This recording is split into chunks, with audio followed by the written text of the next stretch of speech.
8-game win streak. Gamers, how's it going? Today we're going to be looking at Chimera Azamina. As you can see, I'm on a pretty good win streak. Of course, it's only diamond rank, but the season just started. I'm just way past the days of feeling like I need to get to master to be able to make a deck profile. I'm still 100% confident that the new Chimera deck is absolutely top tier. It's really, really good. It's kind of crazy. If you want to quickly see the list, we can look at it here, give you some first impressions. This is the list I'm running with. I think it's really good. It's at 43, but I will say now Chimera doesn't feel nearly as dependent on their normal summons.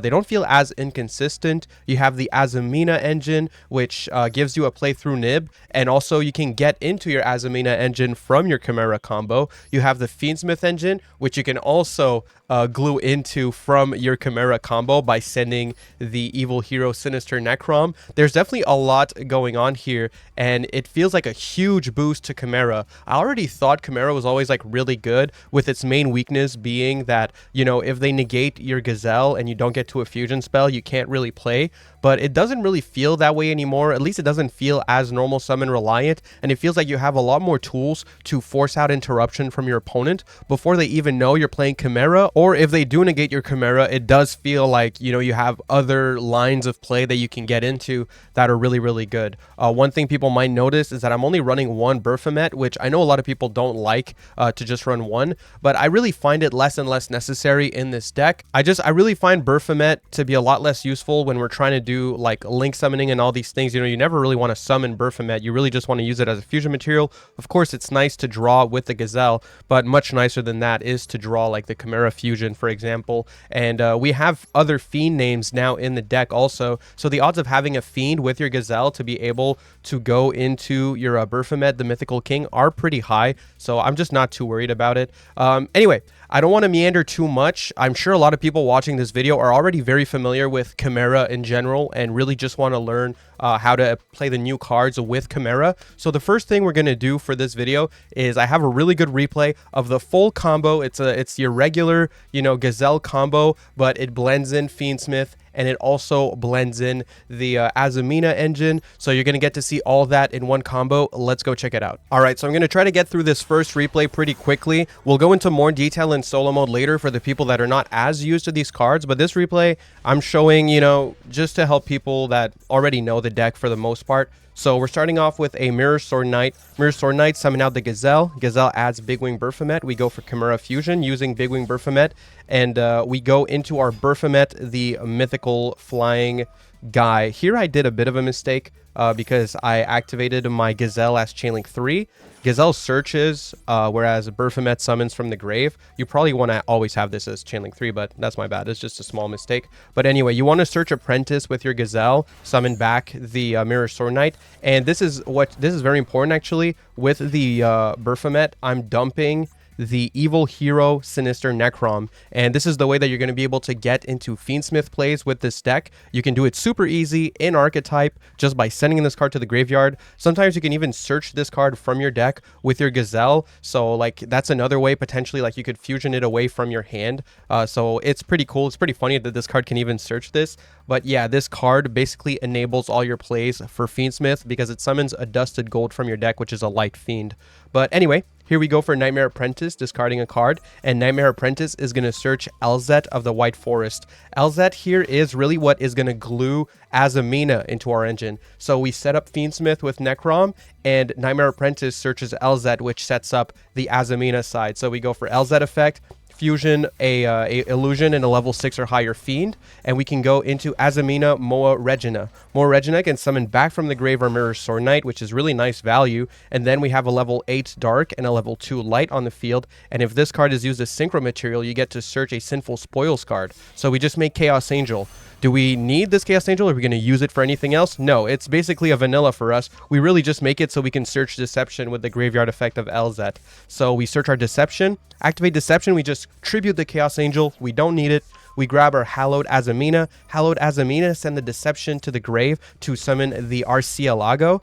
Then Arcielago is going to search Wanted from the deck. So we grab the Wanted, Seeker of Sinful Spoils, graveyard effect of Chimera Fusion to add it back to hand for later. Go for Hallowed Azamina, shuffle back the LZ. We get to add back the Hallowed Azamina. Then we can go for Hallowed Azamina, activate Chainlink 2. This is very important, okay? You go for Hallowed Azamina, Chainlink 2, Wanted Seeker. That way you get value from your Wanted, and then you use your Wanted as fusion material to summon your Omni Negate Fusion here. So we go for this. Wanted is going to add the Diabel, of course. Let me just fast forward here. Add the Diabel, and then we send it to the grave to summon out our Ilia Sylvia, which is an Omni Negate. So we have an Omni Negate on the field, which is really nice to say for Chimera. At this point, you go for Necrom. You summon your Adusted Gold. Shout out to this guy. He is the way for Fiendsmith in this deck. We summon a Fiendsmith Requiem Tribute. Summon out the Fiendsmith Engraver. Now here, what I want to do is equip the Link 1 to Fiendsmith Engraver to send the Link 1 to the grave just to summon Diabel Star for free. So we got to make a rank 6. So we're going to make our Beatrice right now. Well, after we equip the Link, I mean. So use these two here.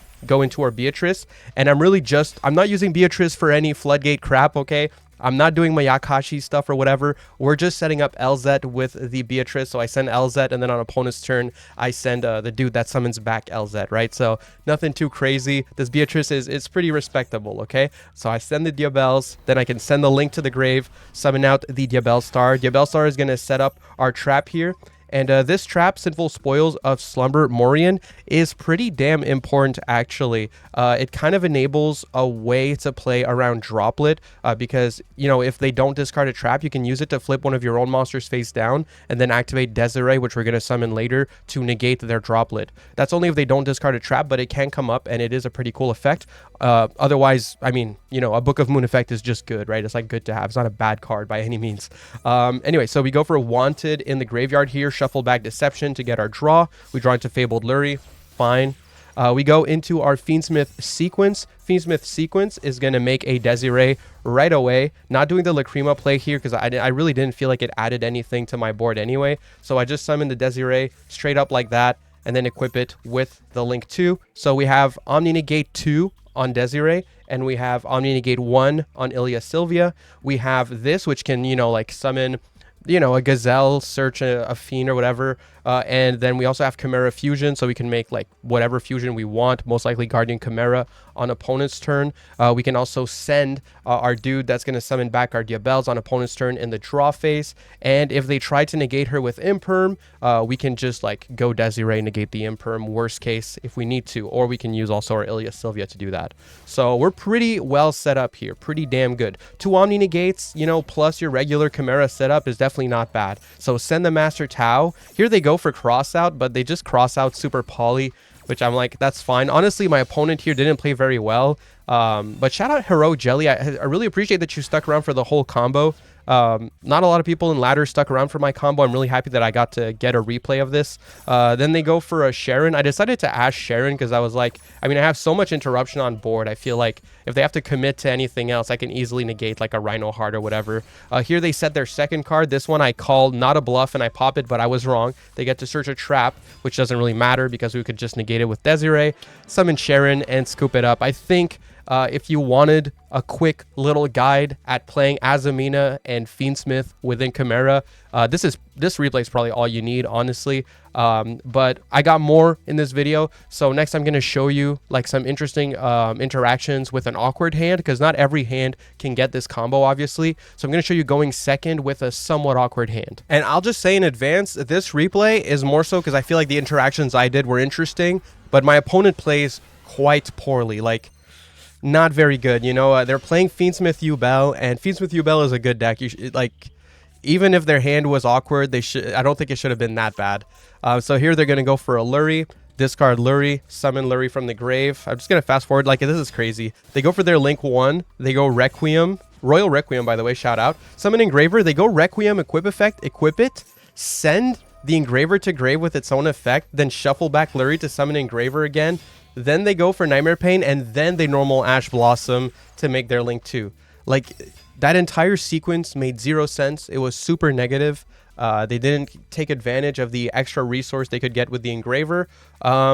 with a normal summon of a hand trap plus this engine, at worst, they could have done the Beatrice line. I showed all of this in my Fiendsmith guide that I posted yesterday. So if you guys want to know how to not make these mistakes, make sure to check out that video and like. And so anyway, so we're going to move on now. But yeah, they didn't do very good. I am going to Veiler the sequence here so that they don't get a fusion monster. You know, sequence is pretty good to negate if you only have like one interruption, I would say. And now here, I'm going to show you how we play our awkward hand, okay? So we have Tracked, a Dusted Gold, Tau, Diabels, and Chimera Fusion. So we have like only one ofs basically except for Chimera Fusion. But honestly, I think we make this work pretty damn well. I felt like I played it pretty damn well with such an awkward hand. So we go for Track, search Lurie, discard Lurie, Lurie triggers in the grave, summon out the Lurie, go into the link 1, right? And of course, we're going to go for Requiem effect here. We're going to summon the Engraver from the deck, summon the Engraver, and then we normal summon the Adusted Gold, use both of these guys to go into Fiendsmith sequence. My idea here was basically, I'm pretty sure that one of these cards is imperm, right? It's either imperm or called by, because this is Yubel. It's not like they have like a million different back rows. If it was super poly, they would have kept a card in hand. So I'm guessing it's imperm. So I just figured, okay, Fiendsmith sequence is a fiend. It fusions from the grave. I could set up my materials in the grave, activate Fiendsmith sequence, and then chain Chimera Fusion if they try to negate it. And guess what happens? We go Fiendsmith sequence, they activate imperm. I'm like, bet, okay, I'm going to go Chimera Fusion. And then we get to basically pop off here. I decide to make the Guardian Chimera to use everything and get to summon back with Tau.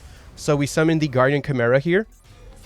Then we're going to go shuffle back 3, summon the Desiree. And Desiree is going to get a couple Omni Negates pretty shortly. Guardian Chimera triggers, Tau triggers, get back the Diabels from the grave. And I'm pretty sure I could have played this even better. I feel like this interaction I did really well, but after this, I think I got a little bit like uncertain as to what I should do. But we get a pop, we get 2 draws. I popped their face down, which was Escape of the Unchained, which like I didn't even think of Escape of the Unchained, honestly. Like it makes sense that it would be that, but I just didn't think of it.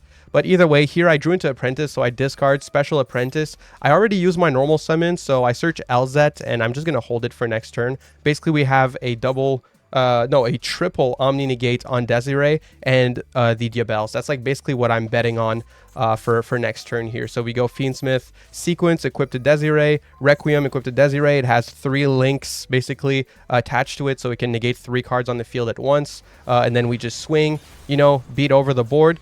Here I attack into sequence, and I'm not going to lie, if this card has a battle protection effect, I can't find it. So I'm not sure what I missed, but you know, it's fine. I just go Desiree, I negate their 2 cards, and then I beat over it. Honestly, I'm still confused about what happened there. I'm sure someone in the comments is going to be like, are you dumb? It's obviously because of this. And it's like, yeah, okay, fair enough. But either way, they're going to go for Engraver, Engrave, special summon it from the graveyard here, equip it with the Link 1 Requiem, and they go to battle phase. In battle phase, I'm just going to negate everything so they can't beat over Diabels, and my guess is that's what they wanted to do there. And yeah, that ends it. That's about it. Now, another thing I definitely want to show you is just, you know, the application of Azamina within the deck as a way to, you know, play around certain hand traps just by being able to set up an Omni Negate very early into your turn. So here, you know, we can go for Deception, and Deception can tribute. Honestly, tributing Elzat is really, really good here, just because we'll get to shuffle it back later. We have access to our hand traps. So I would definitely tribute the Elzat here. Grab the Hallowed Azamina. We get to go for Hallowed Azamina. Send the, summon the Arcielago using the Deception as our soul material. And we can go for our Arcielago here. Arcielago can add to the hand a copy of Wanted. So we're definitely going to do that. Add the Wanted. Here it is. Sorry. So we add the Wanted Seeker of Sinful Spoils. Then we can go for the Graveyard effect of Hallowed Azamina. Shuffle back the Elzet in the grave. And add back the Hallowed. Now we can go for Hallowed Azamina again, and we're going to chain block. Well, I mean chain it, not chain block, just chain the Wanted to get full value here. So we chain Wanted, we get to search our Diabelstar and send the Wanted, summon the Ilya Sylvia, sending the Wanted to the grave. And as you can see, even though we do get an Omni Negate here, you know, and we get a free body and all that, the Azamina engine doesn't like get you into Chimera plays. It could technically, if I was running Moon, I could summon Moon here. I'm not running the Moon of the Closed Heaven because it doesn't come up very often. But I guess, you know, that could be pretty good to just run a Moon of the Closed Heaven in case of situations like this where you don't have, like, you can't get into your Chimera plays. Here, I would probably, yeah, like, I'd probably just go for my draw and see what happens. Gonna be completely honest. Like, that's like the best I can do. I still don't have my I haven't used my normal summon. See, that's actually decent. It's not ideal, but it's pretty decent. Unfortunately, discarding Fabled Luri here doesn't like give it its effect. But the thing is, because it's a fiend and this is an illusion monster, Chimera Fusion will enable us now to get into our Chimera plays. So that's actually a pretty big deal. So here we could go Chimera Fusion, and we can get into our Baphomet because it's basically you have to just use any combination of either Beast, Fiend, or Illusion. So we can use the RC Alago on the field and the Luri that we just drew into.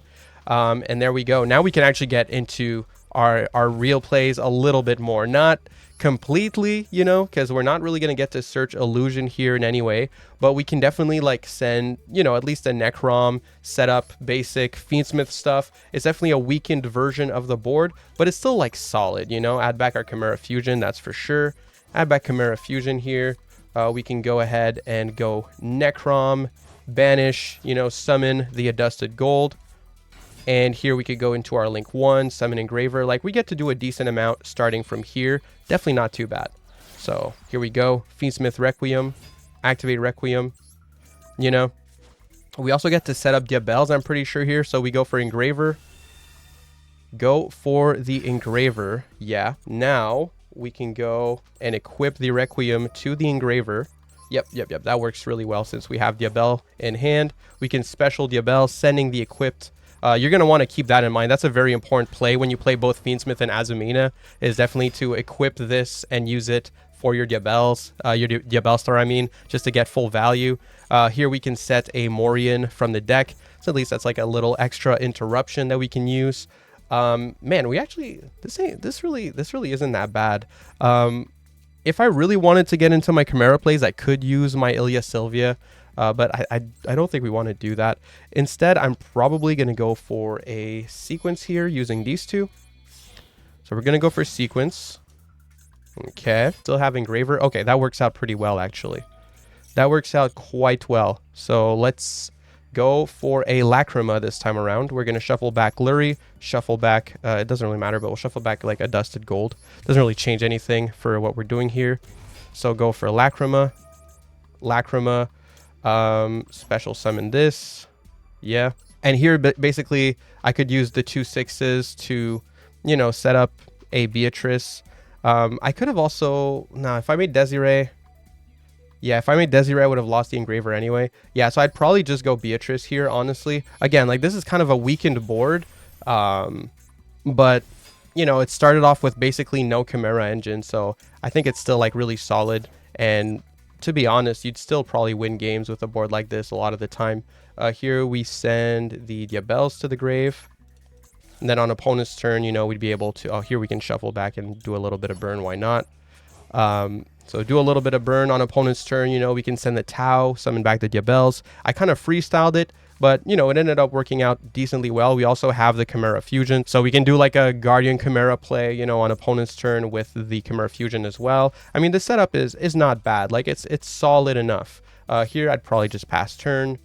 And, you know, I'm playing against a bot here, but I just want to show the full board setup that we got from that the admittedly weird line that we went for.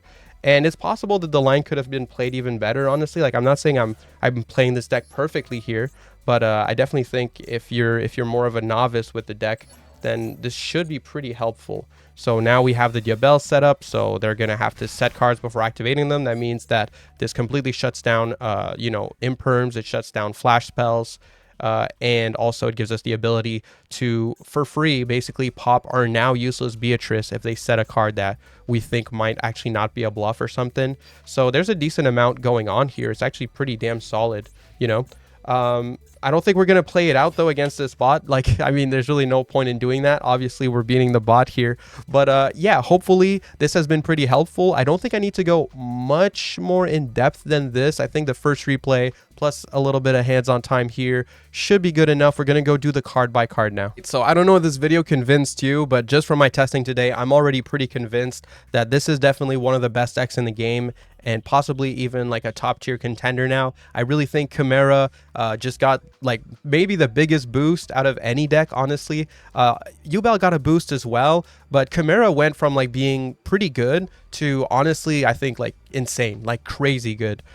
So for the card by card here, and feel free to adjust the ratios to your preference. There's a lot of like different ratios I've seen for Chimera, but I really like my ratios personally. So starting off, we have 1 copy of Lurie, 2 copies of Valor, 2 copies of Maxi, 1 copy of Elzet, triple Ash, 1 Tau, 1 copy of Adusted Gold, triple Gazelle, double Kodal, triple Mirror Sword Knight, 1 Sinister Necrom, 1 copy of Big Wing Baphomet, triple Nightmare Apprentice, 2 Fiendsmith Engraver, 1 copy of Diabell Star the Black Witch, 1 copy of Diabells, 1 copy of Tract, 1 copy of Hallowed Azamina, triple Deception, 2 Called By, 1 Crossout, triple Chimera Fusion, 1 Wanted, 2 Imperm, and a Sinful Spoils of Slumber Morion. In the extra deck, we have Chimera, King of Phantom Beasts, we have Baphomet Mythical King, La Crema, La Crema, La Crema, La Creme de la Creme, sorry.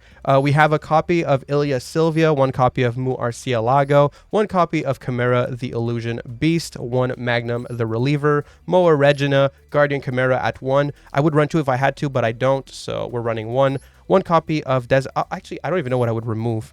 I don't even know what I would remove. Actually, no, I wouldn't run 2, because if I had something that I would remove, I'd throw in Moon, but I don't know what I'd remove. Anyway, 1 copy of Desiree. You already saw why we run Chaos Angel. It's basically what glues Azamina into the Chimera combo, so I definitely think you should run Chaos Angel. We have 1 copy of Beatrice, of course. We have the Lars, the Requiem, and the Sequence. Lars comes up sometimes because, you know, you can sometimes make 2 rank 6s in this deck. It really depends on the scenario. So I definitely feel like having Lars as like a generic rank 6, unlike Caesar that doesn't just need fiends to make, is pretty damn useful. But looking at this extra deck, I think the card I'd be most likely to remove to throw in Moon would be probably between Magnum the Reliever and Lars. Magnum the Reliever is a really good card, don't get me wrong. I just think it doesn't come up crazy often, so it'd probably be on the chopping block along with Lars if I wanted to throw in Moon. So just throwing that out there, if you guys, you know, would like to have Moon in the deck just in case of weird scenarios, you know, those would be the cards that I would remove personally. This deck is even better than I expected, because I thought since we didn't have Lacrima, I'm going to keep calling it Lacrima, I think, just to piss you off. Since we don't have Lacrima, I thought that the Fiendsmith engine would be a lot worse in this deck, but it doesn't feel very different. I mean, the combo, like the main combo, is basically the same and results in the exact same board as the one I had with... Man, I really like this deck. If you guys like Chimera, you know, like the video, comment the video, subscribe to the video. Yeah, have a good one.